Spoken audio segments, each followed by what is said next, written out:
Hi ನಮಸ್ಕಾರ ಎಲ್ಲರಿಗೂ. ಇವತ್ತು ನಾನು ಈಸಿಯಾದ ಮೆಥಡ್ನಲ್ಲಿ ರಸಮಲೈಯನ್ನು ಮಾಡೋದು ತೋರಿಸ್ಕೊಡ್ತಾ ಇದ್ದೀನಿ. ಅರ್ಧ ಲೀಟರ್ ಗಟ್ಟಿಯಾದ ಹಾಲನ್ನು ತೆಗೆದುಕೊಂಡು ಕಾಸಿ ಅದನ್ನು ಲಿಂಬೆಹಣ್ಣು ಹಾಕಿ ಒಡೆದ್ಕೊಳ್ತಾ ಇದ್ದೀನಿ. ಒಡೆದಿರೋ ಹಾಲನ್ನು ತೆಗೆದುಕೊಂಡು ಒಂದು ಕಾಟನ್ ಬಟ್ಟೆಯನ್ನು ತೆಗೆದುಕೊಂಡು ಒಂದು ಪಾತ್ರೆ ಮೇಲೆ ಇಟ್ಬಿಟ್ಟು ಒಡೆದಿರೋ ಹಾಲನ್ನು ಸುರಿದ್ಕೊಳ್ತಾ ಇದ್ದೀನಿ. ಒಳಗಿನ ಹುಳಿ ಹೋಗಲು ಸ್ವಲ್ಪ ನೀರು ಹಾಕಿ ತೊಳ್ಕೊಳ್ತಾ ಇದ್ದೀನಿ.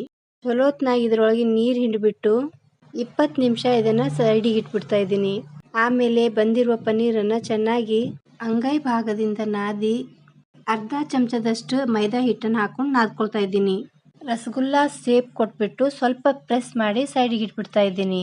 ಕಡಾಯಿಯಲ್ಲಿ 40 ಗ್ರಾಮ್ ಸಕ್ಕರೆಯನ್ನು ಹಾಕೊಂಡ್ಬಿಟ್ಟು 1 ಗ್ಲಾಸ್ ನೀರಿನಲ್ಲಿ ಇವು ಬಾಲ್ಸ್ಗಳನ್ನು ಚೆನ್ನಾಗಿ ಕುದಿಸ್ಕೊಳ್ತಾ ಇದ್ದೀನಿ.